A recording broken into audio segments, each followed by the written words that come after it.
Today is Wednesday, September 4th. What to know today about some of Russia's most destructive strikes on Ukraine since the war began. And new U.S. charges against top Hamas leaders. Also, protests are starting up again on American college campuses. Plus, millions of Americans are in the grips of another heat wave. How a viral banking hack seems to have gotten Chase customers to do something illegal. And Taylor Swift's role in the newest NFL promo. Those stories and more news to know next. Welcome to The Newsworthy. All the day's news in around 10 minutes. Fast, fair, fun, and on the go. I'm Erica Mandy. Thanks so much for being here. You ready? Let's do this. Ukraine is now pleading for more help in response to one of the deadliest attacks of the war so far. 2 Russian missiles hit a military academy in eastern Ukraine, killing more than 50 people and hurting hundreds more. They were apparently ballistic missiles that can travel at supersonic speed and reach a target anywhere in Ukraine in a matter of minutes before the Ukrainians can prepare. The only proven defense against ballistic missiles is the Patriot missile system. The U.S. and Germany sent some, but Ukraine says it needs more. This is actually just the latest attack in a recent uptick in violence. Russia has intensified strikes from both the air and the ground across Ukraine, and Ukraine has moved further into Russian territory as well. So far, though, Ukraine's actions don't seem to be making a huge difference in the overall trajectory of the war. So Ukrainian President Volodymyr Zelensky is calling on Western allies to allow long-range weapons to be used deeper into Russian territory. To be continued. Top Hamas leaders are now facing terror charges here in the U.S. The U.S. Justice Department filed a criminal complaint in connection with the October 7th terror rampage in Israel. And this marks the first effort by American law enforcement to formally call out the masterminds of the attack. Specifically, the charges accuse Hamas leaders of conspiring to murder Americans, conspiring to finance terrorism, conspiring to use weapons of mass destruction, and more. This case is likely mostly symbolic, since Hamas's leader is believed to be hiding in tunnels in Gaza, and half of those charged may have died. Still, analysts say the case is important to the Biden administration, especially since the U.S. does not recognize the International Criminal Court that has already pressed charges. This also comes as the White House is developing another new ceasefire and hostage deal proposal, hoping it could end the nearly 11-month war in Gaza that's led to tens of thousands of deaths, widespread destruction, and a humanitarian catastrophe.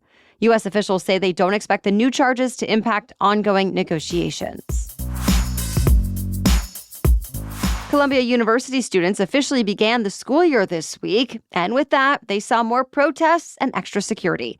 You'll remember last semester, the college saw some of the largest and most tense campus protests in the country as students and other activists rallied against Israel's actions in Gaza. And now that they're back, some student organizers say they plan to ramp up their protests until the university agrees to cut ties with companies linked to Israel. Already, the school has seen acts of vandalism, and there were at least 2 arrests yesterday, but most protests have been peaceful. And the school is optimistic things will stay that way. Before the school year started, Columbia's interim president met with students on both sides of this issue. The school has also restricted access to campus and added new security guards and barricades. Plus, there's new training for incoming students on anti-Semitism and Islamophobia. But many critics on both sides say there's a lot more that needs to be done. Both presidential nominees have packed schedules in the lead up to Election Day. For now, Vice President Kamala Harris and former President Donald Trump are neck and neck in most national polls. But Harris's campaign team insists it's still the underdog, and Trump's campaign says there's certainly plenty of work to be done. The former president has several campaign stops planned this week in New York, North Carolina, Pennsylvania, and Wisconsin, whereas the vice president has an event in New Hampshire today and then heads to Pennsylvania. In less than a week, Harris and Trump are set to meet face-to-face for the first time in what's, right now, their only scheduled debate. By the end of this month, early voting will be underway in at least 4 states, with a dozen more to follow by the middle of next month. Then, in just 62 days, the final votes will be cast. So over the next couple of months, both Harris and Trump are expected to spend hundreds of millions of dollars targeting voters. And still, the campaigns have money to spend. Vice President Harris and the Democratic National Committee even announced unprecedented spending for other races on the ballots. They're giving nearly $25 million to congressional and state-level campaigns. That's the largest ever transferred during a presidential election cycle.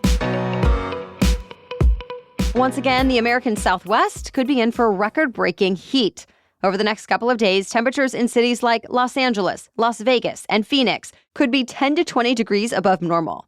And in Phoenix, that adds to what's already a record-breaking streak.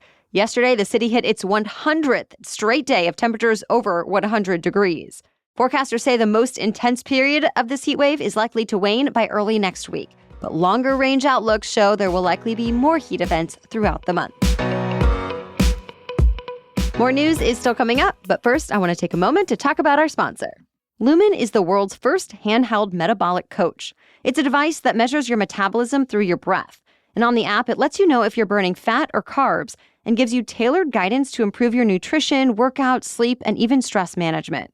All you have to do is breathe into your Lumen first thing in the morning, and you'll know what's going on with your metabolism, whether you're burning mostly fats or carbs.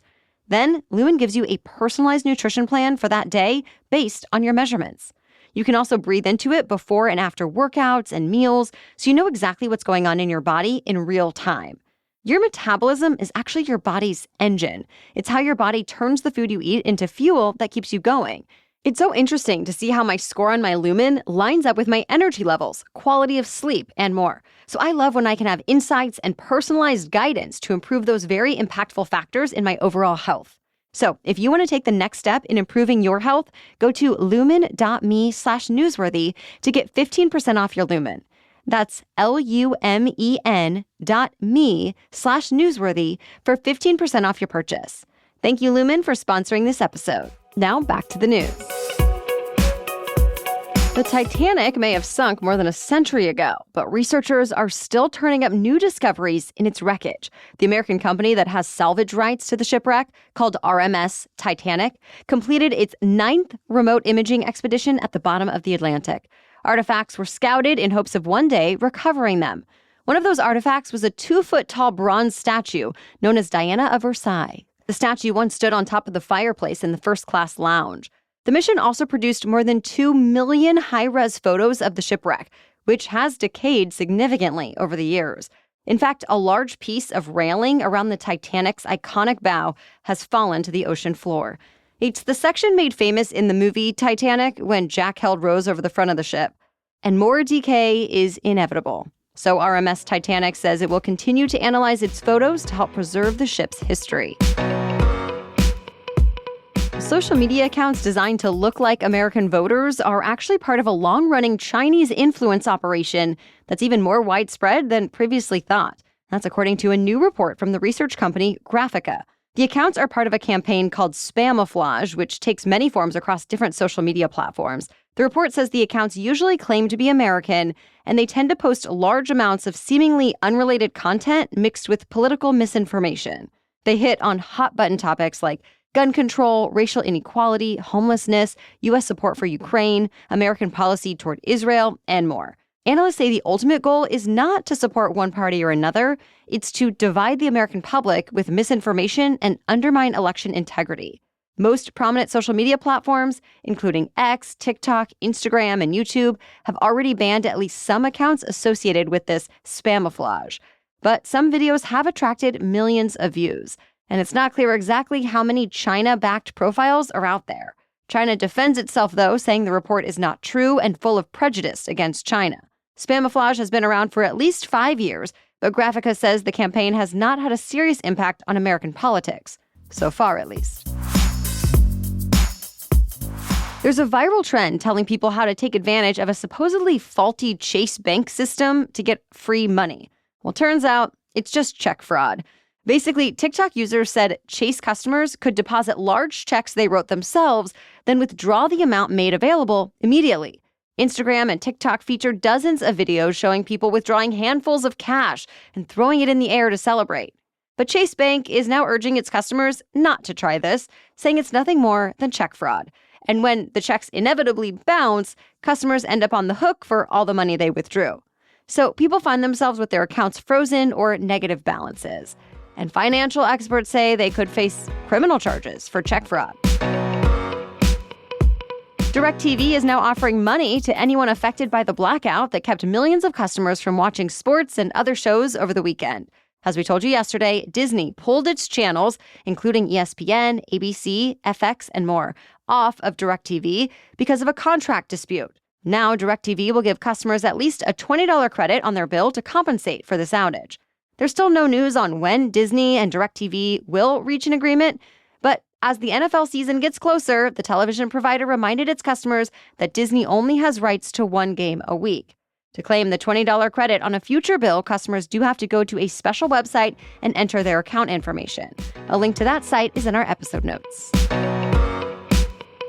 Pro football season kicks off tomorrow, so the NFL released a short video to promote the upcoming season.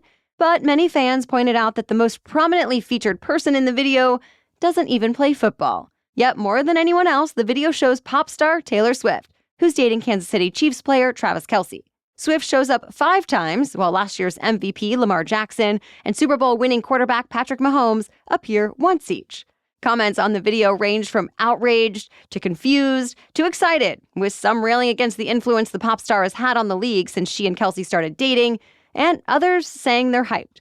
Swift has not addressed this promo yet, but in the past, the NFL has praised Swift and her legions of fans as she brings new viewers and interest to the league. Swift's boyfriend will be on the field for the first game of the season tomorrow when the Kansas City Chiefs host the Baltimore Ravens. It's not clear if Swift will be there.